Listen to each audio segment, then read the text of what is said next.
Now, Roma Wines present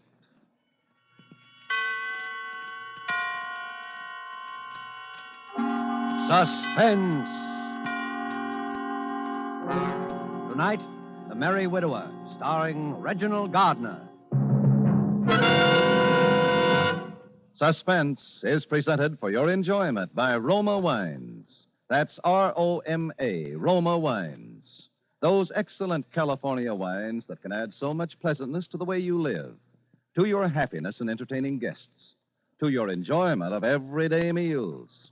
Yes, right now a glassful would be very pleasant as Roma Wines bring you Suspense.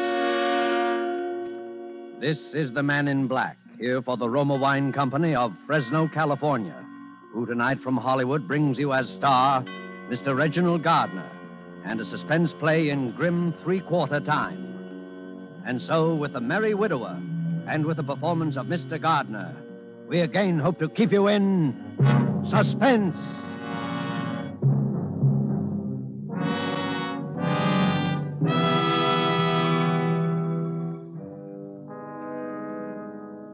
While we're swaying to the playing of the dance, Oh, George! eyes will glisten as George Muncie, we if you don't listen to me... My good woman, pray, what is the meaning of this intrusion? What?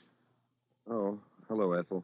I say, who do you think you're calling my good woman? Well, for a moment, I didn't know who it was, that's all. You didn't know who it was? Well, who did you think it was? The servant? Please, Ethel. Not that it wouldn't be nice if we did have a servant. We shall, my dear.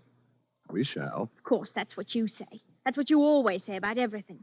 Sometimes I wonder why I ever married you, George Muncie. It hasn't changed my life much. When I met you, I was waiting on people all day long in Hoffman's restaurant, and now all day long I wait on you. You don't think by any chance, do you, that I'm unworthy to be waited on? That would be amusing. Oh, George, it isn't that. I'm no snob, and you know it. And I'm not afraid of a little hard work, either. But you're always making such great plans and such big promises. Yes, well, I have big plans. Someday you'll realize, my dear, that you've married a rather remarkable man. Well, remarkable man. If you don't hurry up and get down to work, you'll be fired. I'm not going to work this morning. You're what? I said I'm not going to work this morning. George Muncie, are you crazy? What? What did you say? What's come over you lately, anyway? Ah, then you've noticed something. I should say I have. Wearing wing collars in the daytime all of a sudden and buying yourself a fancy hat and a cane. Really, Ethel, it's quite appropriate that I should wear a Homburg hat and carry a walking stick. After all, Appropriate, is it? Well, I haven't had a new hat since I can remember, and you know how we have to scrape along here, and now you're not going to work. Well, where are you going? I'm going up to London. London. Yes, there are certain very important affairs that I must take care of in London, my dear. Just what are these very important affairs, Your Royal Highness? Why did you call me that? Because you act so high and mighty sometimes. Oh, George, why can't you be a little more practical? My dear, has it ever occurred to you that I might be different from other men? Oh, George, you are. I know you are. In most ways, you're the most wonderful husband a girl could ever have. But really... Yes, perhaps it's time. Yeah, I think it is. Time that I took you into my confidence. Well, perhaps it's time I took you into mine. There's just 10 shillings sixpence in the house to buy groceries for the rest of the month. Please, Ethel, don't be sordid. Sordid? Well, if you think 3 meals a day is so sordid all of a sudden... Shut up! George. You're not fit to share my confidence. You're not fit to share my confidence or my station. George! George! George! George!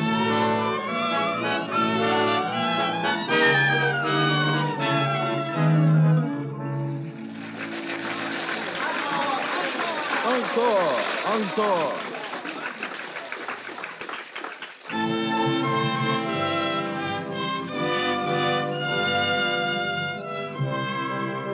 I go off to Maxine's, where fun and frolic beams. With all the girls I chatter, I laugh and kiss and flatter. Oh, no, no, no, I've seen it now for the 12th time within as many weeks. And again, as on each previous occasion, I'm all but overcome by the one astounding, incredible, and yet quite simple fact. The story being played upon the stage is my story. And the hero of that story, the dashing Prince Danilo of Masovia, is myself. The time is not yet ripe for me to return and take my rightful station in my country. All this must, for a little longer yet, remain my secret. Ethel has no suspicion yet, that's obvious, but there is one who knows, and I'm sure of it. Although she's far too tactful to say so, my Lady of the Veil. And she'll be waiting for me again tonight, that I'm sure of, too, in the lobby of the theater after the performance. Sweetly, I catch and kiss them.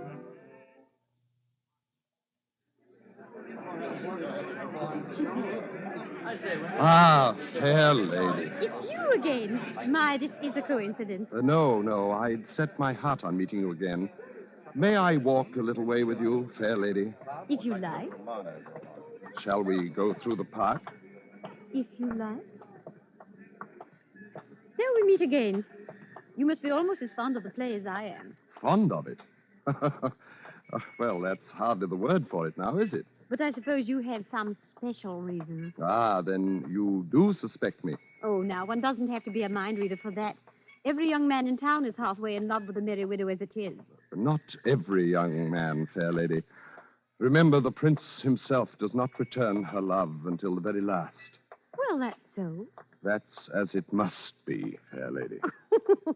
If you don't stop calling me fair lady, I shall have to start calling you Prince Charming. Shall we sit here? You know something. What? You've never told me your name. Haven't I? No. What is your name? My name? Why, as a matter of fact, it's Prince. Prince? And what's your first name? My first name? Yes. Daniel. Daniel Prince. Well, that's rather like the name in the play. Daniel Prince, Prince Danilo. It is rather like, isn't it? Yes, it is. Well, don't you want to know my name? Oh, I know it. It's Sonia. No, it's Hilda. Hilda Calamere. Oh, Well, I must say you're not very curious. Don't you want to know anything more about me? Whether I'm married or... why, you're a widow. Why, so I am. However did you know? Lift your veil, fair lady, and let me see your face. Well, since my bereavement, I may seem a little older than you. Even a few years older. It's not one's age that matters, but who one is. Oh, that is so true. Daniel, are you married? Married? No.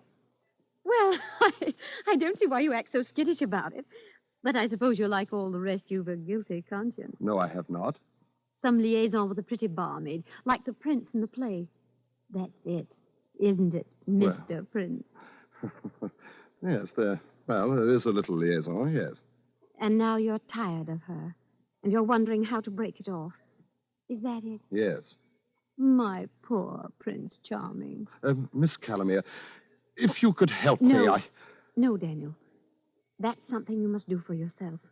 But I can tell you this. It's best to be strong about it. Break it straight off, open and above board, like a true gentleman. Isn't it now? Yes. Yes, of course. And things like that are always so unsatisfactory for a young man of your station in life, aren't they? My station. Yes. Well, what's that? Why, 12 o'clock, I expect. I'll have to hurry. Daniel! Wait! Where are you going? Home.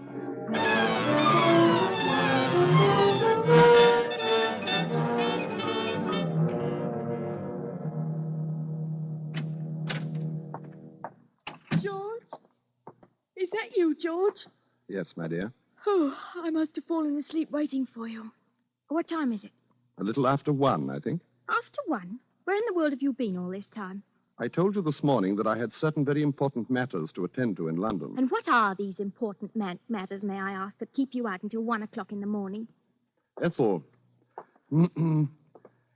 tell me, do you believe in morganatic marriages? In what?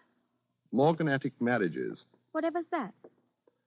When a person of royal blood marries someone beneath his station. Well, I never thought about it. I don't see what's wrong with it if they're both in love. Why in the world do you ask me a question like that? I just wanted to know what you thought. You are an odd one.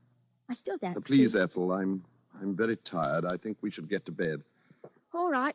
I don't want to quarrel with you tonight of all nights. George, Yes? I did an awfully foolish thing today. What? I spent all our money, or most of it. Here, look what I got. What's that? A little box. It's for cigarettes or hairpins or whatever you like. But when you open it, it plays that tune you like so much. See?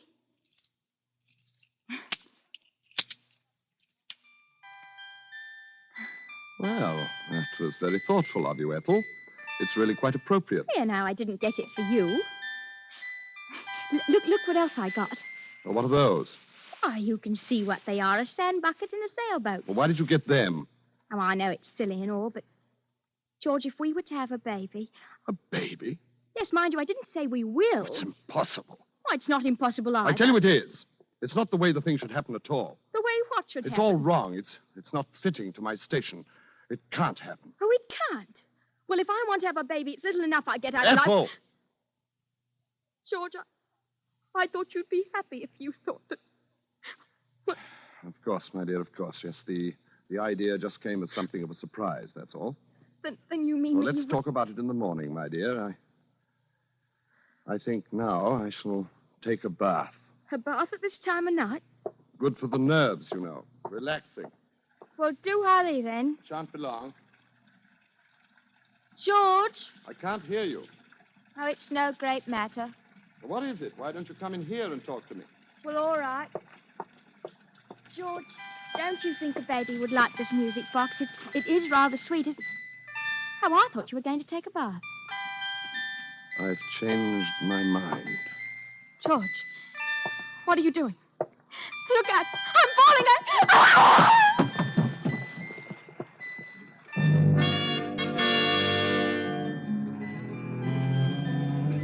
The thing kept playing as she lay there in the water. I looked at her very closely. Wasn't necessary now to do anything more. There was a deep bruise on her forehead just above the temple. She was no longer breathing. I got my hat and my walking stick, and I left the house.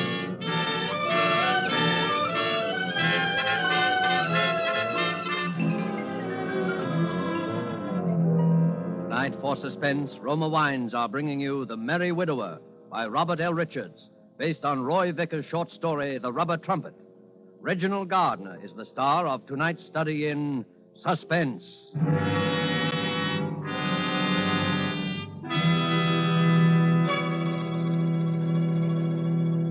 In many foreign lands, wine connoisseurs could propose this toast. California has given us this superb wine, so delicate, so excellent in taste and bouquet, that we import it. It is famous Roma California wine. Yes, that is true. For in Roma wines, you will find the uniform qualities which make a wine truly magnificent. More Americans enjoy Roma than any other wine, for greater enjoyment of meals, for delighting their guests. These delicious Roma wines are the result of California's perfect soil and climate, plus a combination of old world winemaking skill and modern knowledge that mean constant quality. Yet they cost you only pennies a glass.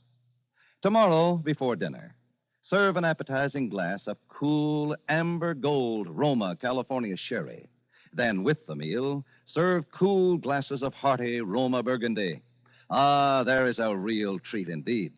No matter what the meal or what glasses you use, the result is the same. New compliment-rousing enjoyment of the meal, new pleasure from even the simplest foods. Try this easy, inexpensive way to better living tomorrow. Just ask your dealer for R-O-M-A, Roma wine. If your dealer is out of Roma, please try again soon.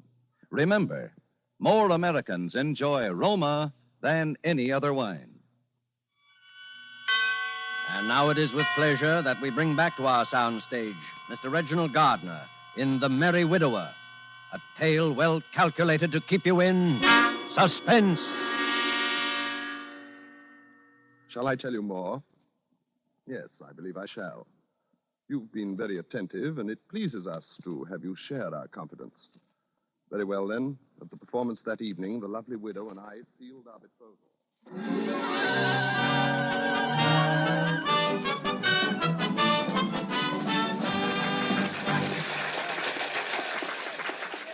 Miss Calamere. Why, it's my Prince Charming. Miss Calamere, May we have our walk again, please? Why, of course. Really, I hardly expected to see you at all this evening. You know, you were rather a naughty boy to leave me so suddenly last night without a word or anything. Yes, I suppose I was, but, You were going home, you said. yes, to my lodgings. Oh, of course. Tell me, did you enjoy the performance tonight? I didn't see it. I don't want ever to see it or hear it again. Oh. Daniel, do you have something to tell me? Yes, Is it about her? yes, Did you do as I told you? yes. It's finished. My poor dear boy. And that's why you don't want to hear the music anymore. Because it reminds you of things you'd rather forget. Yes. That was very good of you, Daniel. And very brave. I hope it wasn't necessary to hurt her too much. No, it didn't hurt her very much. And what are your plans I've now? come to you, Miss Callum. I've come to you. Daniel, you mean... You're the only person in the world who understands me, Miss Calamere. Oh, my Prince Charming. It's like a dream, like the play that brought us together. We are the play now. Until death do us part. Yes, until death do us part.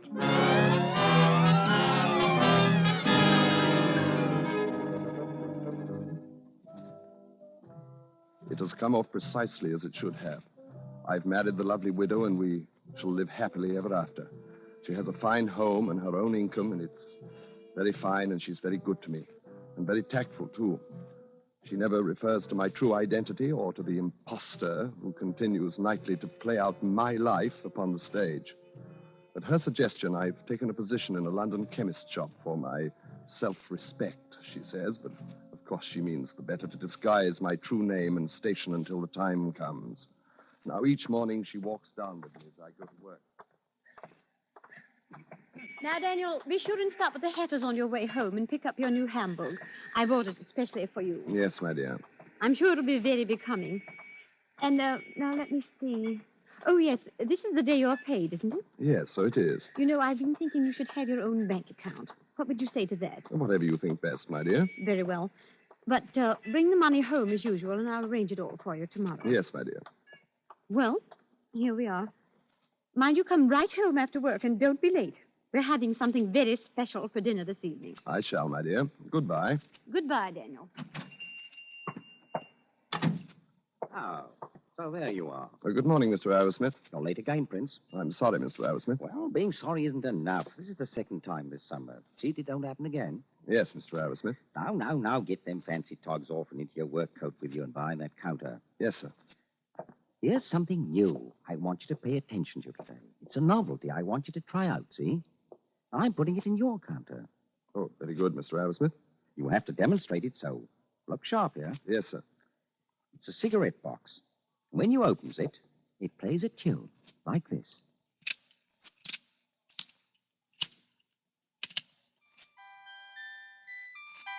You see? Stop it. Stop it. Stop it, I say. What? I'm sorry, sir. But you see, I'm quite allergic to music. Oh, you are you? Well, mind you don't talk to me in that tone of voice, or you're liable to find that I'm allergic to keeping you on here. You understand? Yes, sir. And here's your pay. The sixpence dock for that glass you broke Saturday. Thank you, sir. And mind you give some attention to trying to sell that music box. Allergic or not allergic. Yes, sir. Oh, hello, Prince. What's all around with the old man? Oh, nothing at all. Just a minor difference of opinion and a matter of policy, that's all. Matter of policy, eh? Oh, here, what's this? Don't touch it. What's wrong? Has it got a snake in it or what? It's a very delicate piece of mechanism. Well, let's see. Oh, I say. Give it to me. Well, you are edgy. Why, you look as though you'd seen a ghost. A ghost? At the lunch hour, I took the wretched thing out to the back of the store. I smashed it to bits and threw it into the rubbish bin. It had been priced at 7 6. And I rang it up on the cash register. I say, Prince, Yes, sir? where's that music box? I sold it, sir. You did, eh? Well, that's jolly good. Nice to have you show a bit of initiative for a change. Thank you, sir. Here you are. Here's another one. What? Salesman talked me into buying 3 dozen of them. Thought for a while I'd be stuck with them, but I guess that's going to be you that's stuck with them. Eh, Prince? That's it. Now it's you that's stuck with them. 3 dozen. Yes, sir. I'll get rid of them, I'm sure. Well, come on, Prince. Let's go have a spot of lunch together. No, I'm going home to lunch today. I must get something very important.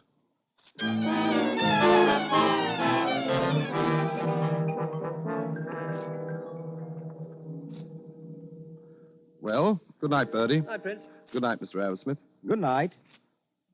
Oh, Prince, Yes, sir? how did you do over those musical cigarette boxes, hmm? They're all sold, sir. What? All 3 dozen? Yes, sir. You see, a gentleman came in and said he wanted them for an orphanage, sir. 3 dozen musical... Well, that's a nice traveling bag you have there. Genuine alligator. Pretty expensive, eh? Yes, sir, it is.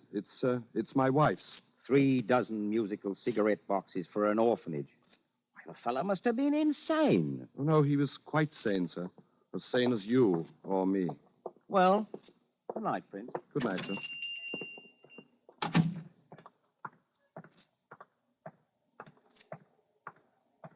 Can you spare a poor man a copper, Governor? Yes, here's a shilling. Oh, God bless you, Governor. But there's something you must do. I want to give you something else. Oh, what? Here, take this suitcase. It's yours. You can do anything you like with it.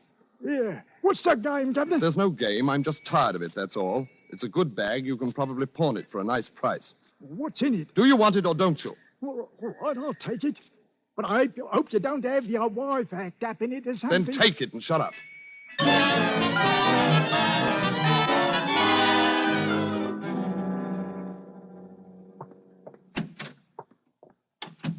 that you, Daniel?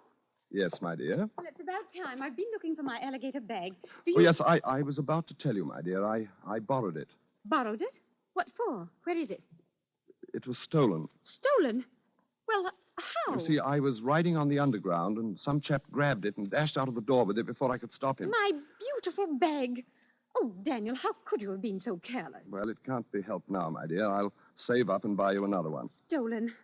Well, at least we can phone the police. Police? Well, why not? That's what one usually does about stolen belongings, isn't it? It's not the slightest use, my dear. Well, there's no harm in it.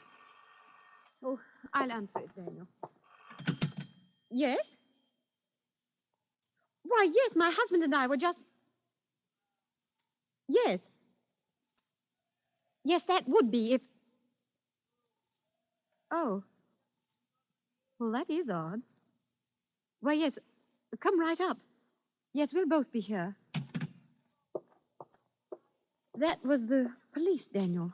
They found my bag. No, they couldn't They have. saw a beggar carrying it. They thought it looked odd, such a nice bag, and they found my name on it inside. Oh. Daniel, it was full of music boxes. 36 of them. All right, then. They were down at the store. They got on my nerves. And Daniel, they all played the same piece of music. The tune from our play that you used to like so much. That's right. And you haven't ever wanted to hear again. Hilda. Since... Well, Daniel. I'm very tired, Hilda. I'm going to take a bath. Daniel, I want to talk to you. Very well. You may talk to me while I run my bath.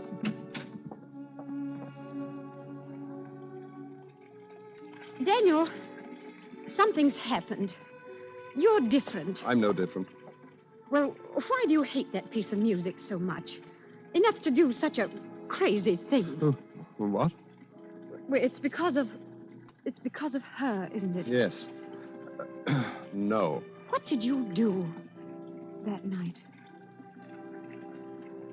You killed her. Oh, who are you? I am His Royal Highness, Prince Danilo of Masovia. Daniel? What I have done in the interest of my royal house and of my kingdom. And what I am about to do... Oh, that is the police. I'll go send them away. Daniel, open that door. Let me out! Daniel!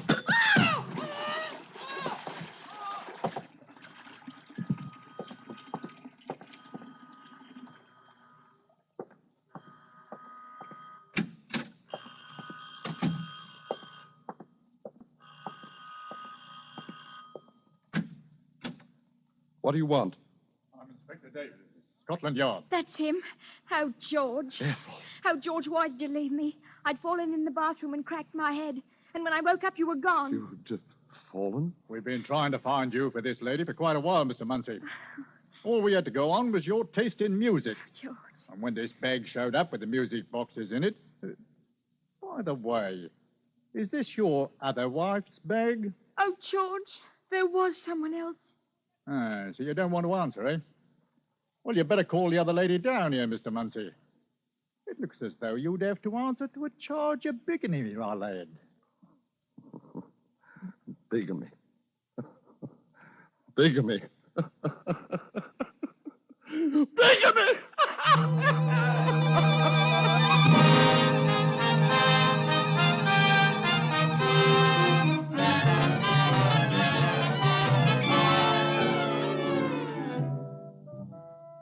I have been returned at last to my rightful place and have taken up residence at my castle in Arsovia.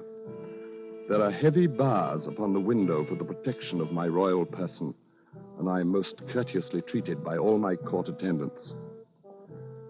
Even now I hear the approach of my prime minister, whose quaint conceit it is to call himself my doctor.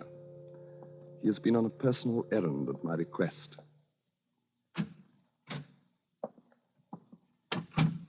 Did you get it? Did you bring us what we asked? Yes, I managed to find one. Here it is. Ah, yes, yes. That is it.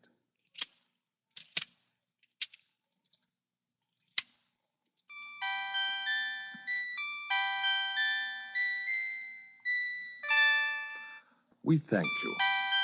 Doubtless it seems a trivial thing, a mere trinket, but it reminds us of so many things that we cannot quite remember, like some dream of another life. And it will serve to take our mind from cares of state, which is most necessary, since we know that now we shall be here all the rest of our life.